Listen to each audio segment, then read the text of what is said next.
Hello guys, आज हम Annelida के बारे में पढ़ेंगे, जिसमें हम आगे अर्थवर्म के बारे में पढ़ेंगे। अर्थवर्म का साइंटिफिक नेम हमारे पास होता है फेरेटेमा पोस्थुमा। फाइलम इसकी क्या है? एनेलिडा। क्लास क्या है? Oligochaeta. Order Terricolae. Family Megascolecidae. Genus Pheretima and species posthuma. जैसे कि हमें पता है कि एनेलिडा के around total 8700 species all over world पाए जाते हैं और इसकी बहुत सारी जेनरा है अर्थवर्म की। 13 स्पीसीज़ हमारी ऑल ओवर कंट्री में पाए जाते हैं। सिर्फ हमारी कंट्री में कितने स्पीसीज़ है? 13। तो आप अंदाज़ा लगा ही सकते हैं कि ऑल ओवर वर्ल्ड कितने होंगे। Its species are wide spread in tropical region के पास। ट्रॉपिकल रीजन का वो होता है जो इक्वेटर के पास पाया जाता है and temperate region of the world में मेनली ये स्पीसीज़ फाइंड आउट होते हैं। जो फेरेटिमा पोस्थुमा यानी कि अर्थवर्म है, उसकी एनाटॉमी किसने डिस्क्राइब की थी गाइस? डॉक्टर किएन भाई। ये कभी कभी कॉम्पिटिटिव एग्जाम यानी कि नेट या सीटेट वगैरह लेवल के अराउंड पूछे जाते हैं, तो आप याद रखिए डॉक्टर किएन भाई।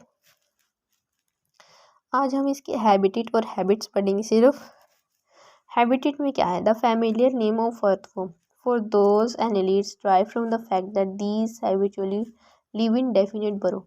बोरो क्या होते हैं? बरोज होते हैं यानी कि जो गुफाएं होती हैं, वो खुद ऐसे मिट्टी को उखाड़ के उनमें रहते हैं। ये मोइस यानी कि थोड़ी गिल्ली, सबेट्रन यानी कि थोड़ी वही मोइस का ही दूसरा टाइप होता है सॉइल, उनमें ये जनरली पाए जाते हैं। Obviously, these are very common in gardens, green pastures, lawn fields. They are rare in acidic, alkaline or sandy soil and heavy day. It prefers to live in the burrow during day and comes out at night. जैसे कि nocturnal animal इनको बोला जाता है। Nocturnal क्या होता है? Generally जो रात को तो अपनी गुफाओं में रहते हैं, बरो में रहते हैं, और कमिंग आउट एट और नाइट को बाहर आ जाते हैं। जैसे हम ओल का भी एग्जांपल ले सकते हैं, बट वो एनेलिडा की किंगडम यानी एनेलिडा की फाइलम में नहीं आता है, वो आगे दूसरी फाइलम में आएगा। तो मैंने उसका सिर्फ एग्जांपल दिया है आपको। अब हम पढ़ेंगे आगे हैबिट्स के बारे में। मोड ऑफ लिविंग यानी कि लिविंग कैसे रहता है, क्या करता है, कहाँ रहता है। अर्थवर्म मेक्स इट्स बरो partially by pushing its pointed interior and partially by sucking and swallowing the earth.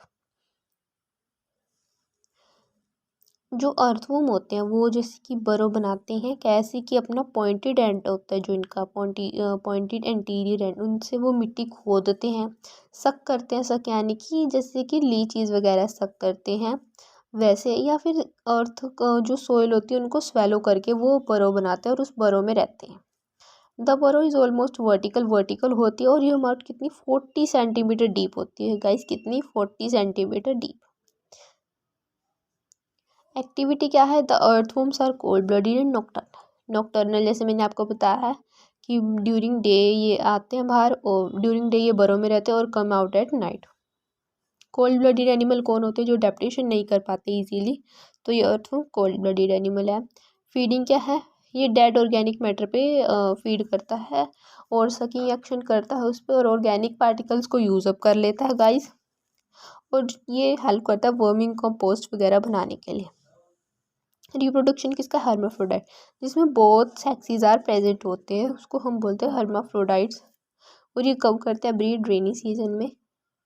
Fertilisation क्या होती है इसकी? प्रोटेंड्रस। अब देखिए गाइस, दोनों सेक्स एक ही ऑर्गेनिज्म में प्रेजेंट है, बट इसमें क्या होता है? ऑलवेज क्रॉस फर्टिलाइजेशन होती है प्रोटेंड्रस कंडीशन के कारण। प्रोटेंड्रस क्या होता है कि जो मेल गैमेट होता है वो मैच्योर हो जाता है फर्स्ट, देन फीमेल गैमेट, और फिर क्या होता है? म्यूचुअल एक्सचेंज ऑफ स्पर्म होता है, डेवलपमेंट होती है inside a cocoon and direct development वो होती है गाइस जिसमें मेटामॉर्फोसिस यानी कि लार्वा नहीं फॉर्म होता है। अब हम आता है हमारे पास 5th point, regeneration. Earthworm possess a great power of regeneration वो होता है मतलब ये अपनी बॉडी को सेल्फ एबल है, कैपेबल, मतलब ये फुल बॉडी बना सकता है अपनी एक सिंगल सेल से। तो इसके कुछ ये पेक्यूलर हैबिट्स हैं और ये हैबिटेट है। आई होप आपको ये समझ आई होगी। थैंक यू, एंड मेरे चैनल को लाइक एंड सब्सक्राइब जरूर कीजिएगा। Thank you.